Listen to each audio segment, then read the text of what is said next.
Once upon a dream. Status quo. The Princess Aurora was spinning again. She couldn't help it. The corridors were wide, inviting, and empty, when bright bands of actual sunlight slipped through the vines of the windows, golden and slow, puddling on the ground the way she imagined it did in real forests, when the soft carpet beckoned, patterned with dark colors and bright spots the way meadows were supposed to be, when she would sing and spin, twirling down the corridor, feeling the warm moments of light in her skin as she flung her arms out, trying to recapture snippets of dreams that once in a while involved the woods. Sometimes she took off her golden shoes. She would sing whatever came to mind and seemed appropriate for the moment. Bits from the nicer tunes the minstrel taught her, proper ballads from her music tutor, half-remembered lullabies, snippets of her own invention. Sometimes, right before sleep claimed her, music rang in her sleepy ears, entire orchestras and choruses proclaiming sternly but joyfully some unremembered thing. Sometimes she would try to remember those tunes, and sing them too. This was usually a good corridor for twirling. It was in the southern side of the castle, just above the great hall, and if the hot winds outside managed to scrape away the layers of smoke and soot, sunbeams would sometimes form. The far end of the corridor led a wide set of formal stone stairs that had balustrades good for dragging the tips of your fingers dramatically along while pushing herself back and forth to each side, like a deer happily tumbling down a waterfall. Or maybe it was a fish who did that. She couldn't keep them straight.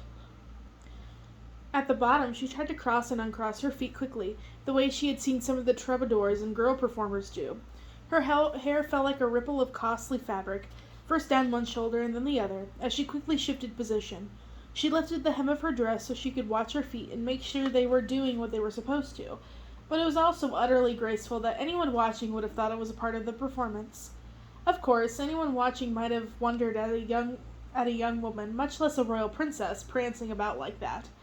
She pirouetted alongside a table on the lesser banquet hall. She did a leap along the side pantry, shuffled past an only slightly surprised serving boy, and breezed through what was once an orangery, but whose glass was now covered in thick, protective vines like the rest of the castle. Aurora only paused her singing and dancing when she came to the wide iron-clad door that led to the special dungeon. At the bottom of a long, winding flight of cold stone stairs were several small, rounded chambers that looked like the layers of mud dauber wasps. Most of them were empty. There was a little to no crime in the castle, since there was no place else to go, no one you could escape from in a remaining population of less than 1,000, and nothing worth stealing. When the minstrel got a little too drunk and out of hand, the queen would throw him in the stocks. Only once did she ever send them to the dungeons to dry out. No, the only people down there now were the architects of the end of the known world, Princess Aurora's parents, Queen Stephen and Queen Leah. Once she had snuck down there to look upon her progenitors. Her Aunt Maleficent had never forbid her from doing so. Her aunt had never forbidden her anything. Aurora didn't know why she felt like she had to do it on the sly.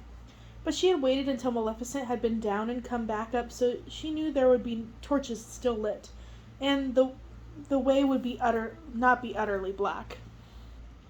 Aurora had slipped off her golden shoes and tiptoed, sticking closely to the raw-hewn walls, flattening herself like a child playing hide-and-seek.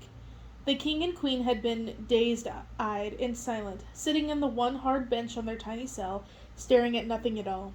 There was no emotion on either of their faces. They were like statues, waiting for the end of time, for the castle itself to crumble down around them.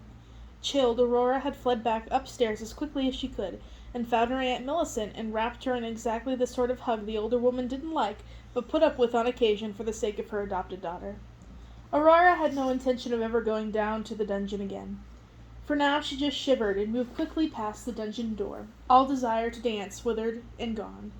Her parents had danced, it was said, as the world tumbled down around them. Their sickness, their evilness, their greed and heartlessness that ran so thick through their blood, it was in Aurora's blood too, naturally. Feeling a rise of panic, she began to race to the throne room, stopping just before the door to enter at a more regal rate, smoothing the front of her dress. Maleficent sat upon the throne with an easy elegance Aurora wished she had, her long fingers longingly pointing there and gestured there as she spoke. It was almost time for the mid-November ball. A full month had passed since the previous festivities. The room was filled with servants and minor royalty. all with last-minute requests for magical adjustments to their costumes, or additions to the menu, or royal approval of a certain dance. Some of the servants weren't strictly human. Some of the servants were black and gray and strangely shaped. They had beaks instead of mouths, or pig snouts, or worse, no mouths at all. Their feet were cloven hooves, or spurred chicken claws, or huge splayed trotters. But they were needed to keep the fouler monsters at bay, the ones from outside. Maleficent summoned them out of the clay and spirits from another world. A not very nice world, the princess guessed. Their intelligence was negligible. Their silence was insisted upon by the queen, who saw the effect they had on the uneasy human residents of the fortress.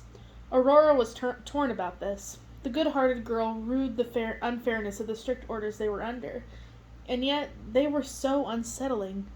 Maleficent's eyes caught Aurora, and her face cracked open a pleased smile. "Come, my girl, over here. You're a welcome break from these weary preparations." "Auntie," Aurora said with relief, approaching the throne and standing beside the queen.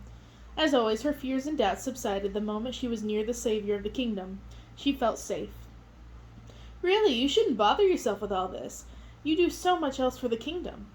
"Ah, but this is important for morale, my sweet," Maleficent said, raising an arched eyebrow as she smiled upon her ward. "With none of us able to leave the castle until the world heals, well, we need these diversions to keep our spirits up." She lifted a long finger and tucked a lock of golden hair behind Aurora's ear. "Besides, your parents neglected you for 16 years. 16 years without a ball or a party for a royal princess? Even peasants do more for their children." "Thank you, Aunt Maleficent," Aurora muttered, lowering her head. She felt nothing but gratitude toward the old woman who cared for her, but she still couldn't look her aunt directly in her yellow eyes. They never seemed to focus on anything. It was impossible to tell precisely what the woman felt except when she made an effort by moving her mouth. "I like the theme you chose this time," Maleficent said, a smile twitching at the edge of her lips. "Sky and water blue. Very poetic." "I have to use my imagination," Aurora said, "since I've never seen the sea or a river." In her dreams, sometimes tinkling streams flowed past cool and shaded mud banks, but obviously that was a product of her own starved imagination, and often it was all in shades of brown. "You've done quite well," Maleficent petted Aurora on the head like a pet. A funny stroking motion that seemed meant for something else. Another curious habit of her aunt's. "Now listen, you know the ball is going to go very late tonight. Why don't you go run along and take a little nap, so you'll be refreshed? I know how much you love to dance." "But I want to help." "Another time, dear," Maleficent said, touching her gently on the cheek. "There'll be plenty more of these in the years to come." "Yes, Aunt Maleficent. Thank you, Aunt Maleficent," Aurora said dutifully, then leaned forward and snuck a quick kiss on her aunt's hollow cheek. Maleficent's eyes darted nervously.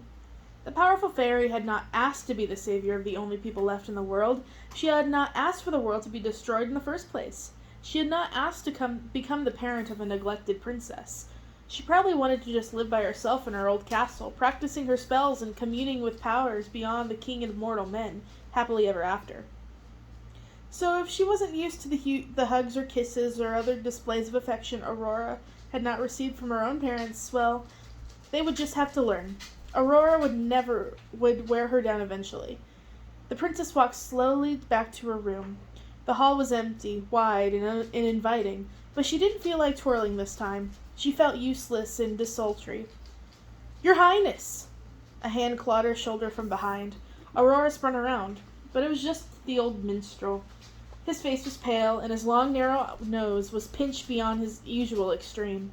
It seemed more degenerate and wild than ever. His clothes were torn in a dozen different places, and there were scratches near his eyes that made it look like he was crying blood. "Are you unwell, Master Tommins?" Aurora said gently. She couldn't smell anything about him, not even the home-brewed moonshine some of the peasants had begun to amuse themselves by distilling, but he was so far gone that sometimes not having a dram drove him to fits. "It's out there. It is. There is an outside." He looked behind himself wildly and then grabbed her hands and pressed his own around them. "Your Highness, I escaped." "Unhand me, you are sick," Aurora repeated, only a little alarmed at his behavior. She was more concerned about his health, and what would happen if anyone else caught him touching her in such a manner. Familiar and ominously irregular footsteps came forward toward them. The sound drove the minstrel to hysteria. Aurora reached out and put a hand on his shoulder.